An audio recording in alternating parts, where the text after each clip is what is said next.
শ্যামাশ্যামের প্রেম আজ কিশোরী রাধার হৃদয় যেন একটু বেশি ধুকপুক করছে। কারণ মা তাকে ঘরে থাকতে বলেছেন। লালি, আজ আকাশে ঘন কালো মেঘ, বাইরে খেলতে যেও না, যে কোনো সময় বৃষ্টি নামতে পারে। কিন্তু মা কি জানেন, এই কালো মেঘগুলোই তো রাধার মনে শ্যামের স্মৃতি আরো গভীর করে তোলে। তিনি ভাবতে লাগলেন, শ্যামও নিশ্চয়ই আমার বিরহে কষ্ট পাচ্ছেন। আহা, প্রিয়তমকে এভাবে কষ্ট দেওয়া ঠিক নয়। আমি যাই। মা তো এখন গভীর ঘুমে আছেন। ধীরে ধীরে দরজা খুললেন। পায়ের নূপুরগুলোর দিকে তাকিয়ে যেন বললেন, একটুও শব্দ করবে না।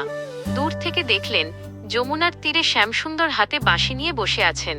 কিন্তু এ কি, তার পাশে আরেকজন গোপী বসে হাসি আনন্দে গল্প করছে। এই দৃশ্য দেখে রাধার চোখে জল এসে গেল। কেন? কারণ প্রেমের স্বাভাবিক ঈর্ষা। তিনি তো ভাবছিলেন তার দেরিতে আসার জন্য শ্যাম নিশ্চয়ই ব্যাকুল হয়ে আছেন, অথচ তিনি তো দিব্যি অন্য গোপীর সঙ্গে হাসি আড্ডায় মেতে আছেন।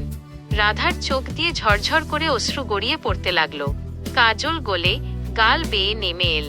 মুখ লাল হয়ে উঠল অভিমানে। তিনি দ্রুত সেখানে গিয়ে বললেন, অরে গোপী, তুমি এখানে বসে আছো? তোমার স্বামী তোমাকে খুঁজছেন। তোমার বাপের বাড়ি থেকেও খবর এসেছে। বেচারি গোপী মন খারাপ করে উঠে চলে গেল। এবার শ্যামসুন্দর তির্যক দৃষ্টিতে রাধার দিকে তাকিয়ে রইলেন। বুঝতে পারছেন এবার বকুনি পড়বে। কিন্তু রাধা কিছুই বললেন না। মাথা নিচু করে বাম পায়ের বুড়ো আঙুল দিয়ে মাটি খুঁড়তে খুঁড়তে চুপচাপ বসে রইলেন। শ্যাম আর স্থির থাকতে পারলেন না। বাঁশির অগ্রভাগ দিয়ে আলতো করে রাধার গাল ছুঁয়ে বললেন, রাধে, আজ তো অনেক দেরি করে এলে। আমার কথা কি একবারও মনে পড়েনি? এবার রাধার ধৈর্যের বাঁধ ভেঙে গেল। তিনি শ্যামের হাত থেকে বাঁশি ছিনিয়ে নিয়ে অশ্রুসজল চোখে বললেন, আপনার আবার আমার দরকার কি? আপনার প্রেমে পাগল শত শত গোপী তো আছে, তাদের সঙ্গেই থাকুন। শ্যামসুন্দর স্নেহভরা কণ্ঠে বললেন, রাধে, তুমি জানো তুমি আমার কাছে কি?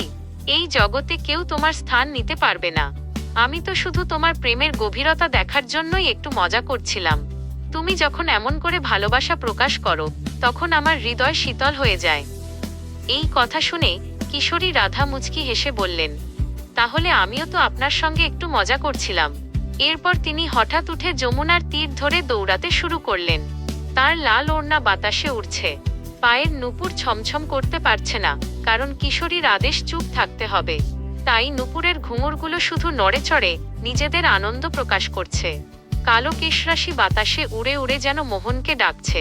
শ্যামও তার পিছু পিছু ছুটছেন। রাধে, বাঁশিটা ফিরিয়ে দাও, গরুগুলোকে ডেকে ফিরিয়ে আনতে হবে।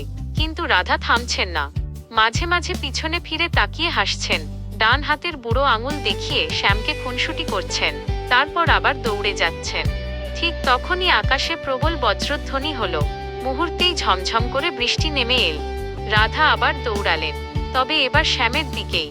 কাছে এসেই ভয়ে কাঁপতে কাঁপতে শ্যামের বুকে আশ্রয় নিলেন, যেন ভীত হৃদয় তার নিরাপদ আশ্রয় খুঁজে পেল। শ্যাম নিজের পীতাম্বর দিয়ে রাধাকে ঢেকে দিলেন, যাতে বৃষ্টির হাত থেকে কিছুটা রক্ষা পান। তারপর দুজনে একটি বিশাল কদম্ব গাছের নিচে আশ্রয় নিলেন। কি আশ্চর্য লীলা! যারা সমগ্র জগতের চর, অচর, জড় ও চেতন সকলের আশ্রয়দাতা, তারাই আবার লীলার আস্বাদনের জন্য একটি বৃক্ষের আশ্রয় নিচ্ছেন। জয় জয় শ্রী রাধে।